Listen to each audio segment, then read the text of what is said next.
Do you know what Disenchantment is actually about? Following this post on what is the hidden riddle inside Disenchantment that I found on Reddit, I wanted to do this series so that people really understand what's going on. I wouldn't be doing this if I felt that it was just mundane, if it was just entertainment. There is so much more to Disenchantment that people realize. It has been a work in the making for 20 years. What could take such a long time to prepare? This is what we're gonna go through, but here's the premise. I issue this challenge to the viewers, Groening says. The very first thing you see in animation on Disenchantment gives a big clue as to what the nature of this universe is. There's lots of secret clues and puzzles and even treasures. No monetary value, but they're in there. So let's see what it's about. First thing first, why is it called Disenchantment? Well, perhaps it's called this way because it's supposed to be the cartoon that breaks you free from the matrix, from the enchantment, from the mind control, from the media, from the entertainment industry, from the news, from whatever you're being served to. And that's really what this show is about. It's actually trying to wake people up. And Matt Groening, his work with The Simpsons or Futurama is always to shake people up, to kind of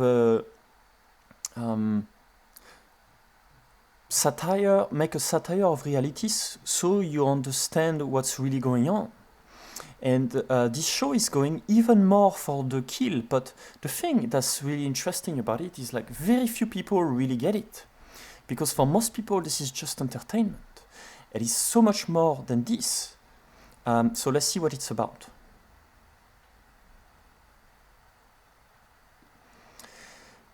So first things first, as he said, the whole story is hidden in the first thing that you see.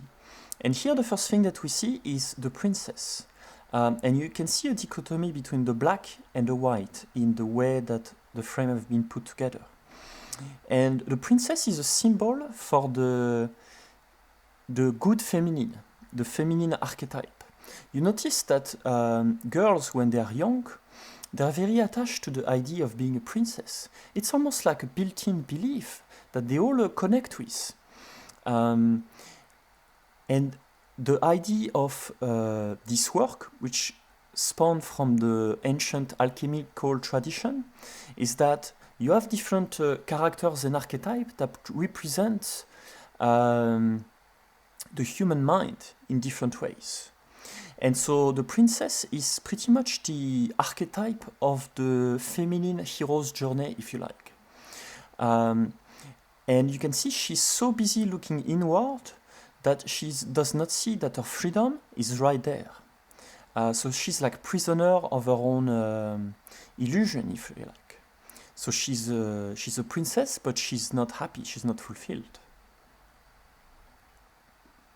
Now this little guy over here, his name is Lucy. And for sure, it's a short for Lucifer.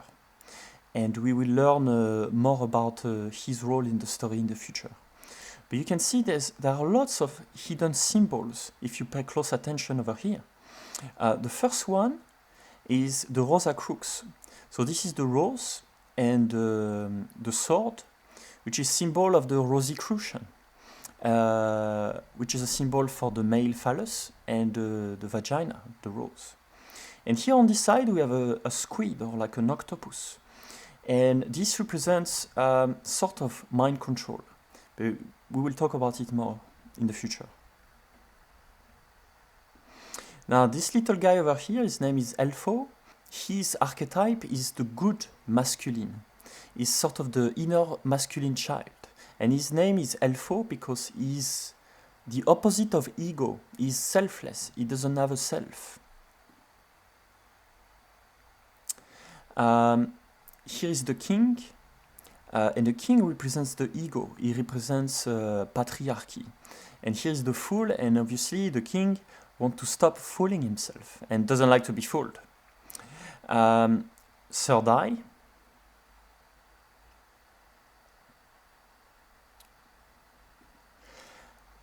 Okay, so imagine what this picture will be about. Everything in this show has lots of symbolism.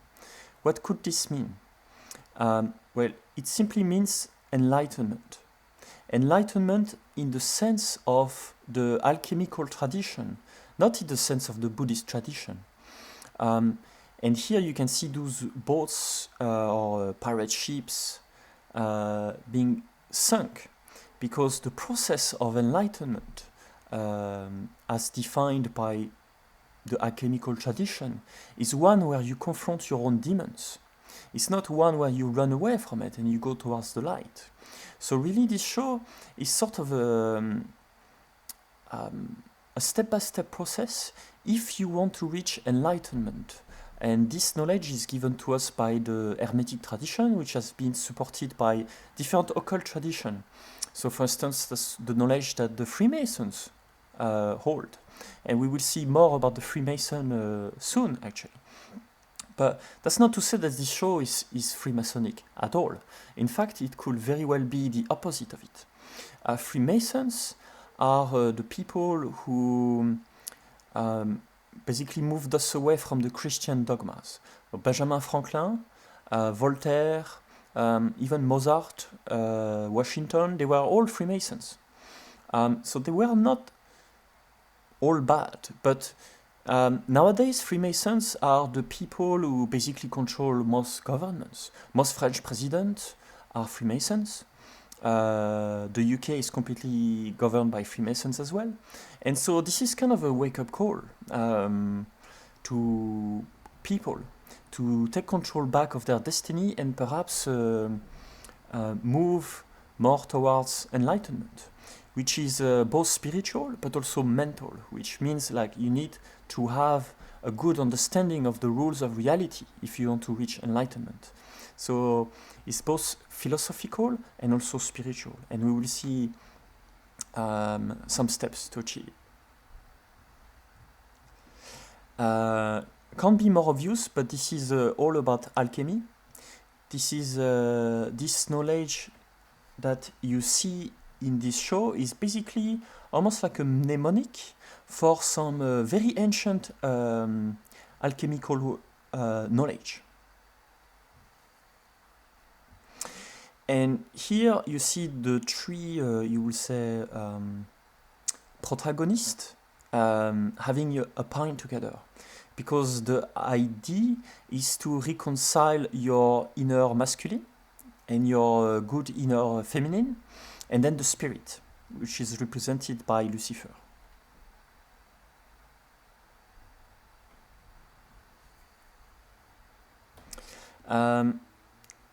That whole place which we will see in the future represents the Luciferians.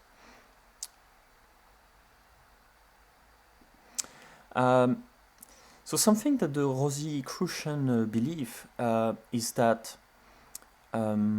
reality is kind of a simulation. Now it's sort of something that is presented to us like a new theory, but it's been around for a long time actually, because the Hindus believe that we are in Shiva's dreams. So here the idea is that we go from one simulation to the next, and the idea is that there is a seed that, much like a spermatozoid, that is able to reach the egg and then create a new simulation, if you like reset the simulation, a bit like in the Matrix. So think about it. Reproduction is this. There is like a race between all the sperms until one of them is able to penetrate the egg, and then it creates a new life. And so that's sort of the idea that's embedded into this ancient knowledge, which is one day the chosen one or the chosen seed will basically win the game. If you think that the world is a simulation, then it's kind of like a game. That's how they think about it. And then the simulation will get reset. And then there's another one, and it never ends. So the owl represents wisdom, and here you can see that the path from darkness to light is with those mushrooms, which are obviously magic mushrooms. They very much look like Amanita muscaria, which is the original shamanic mushroom. And it's very well known within the Hermetic tradition that the way towards enlightenment and fighting your own fear and self-discovery pass through the psychedelic experience. So this is the thing that you could say the battlefront of you say Mads Groening belief, and I think it's probably my intuition is that it's Golden Dawn type of endeavor. So Golden Dawn is one of those occult society that you could say is the good guys. It's sort of a reaction to the Freemasons and so on to only use white magic and also to save humanity, basically. But one of the key takeaway from alchemy is actually many people focus on the eternal life. That's the ultimate aim of alchemy, you could say, with the philosopher's stone. The idea is like everybody is looking for the elixir of life and living forever. But any enlightened alchemist will understand that death is a natural part of the process, and that actually living forever is an ordeal. And we will see there is a part that speak about this in the next episode. But here you notice that those people are quite happy to be dead. And indeed, the ultimate aim for an alchemist is not to not die, is actually to live a life well lived, so that you're happy when you die, and also that you use your life at the service of something bigger than yourself.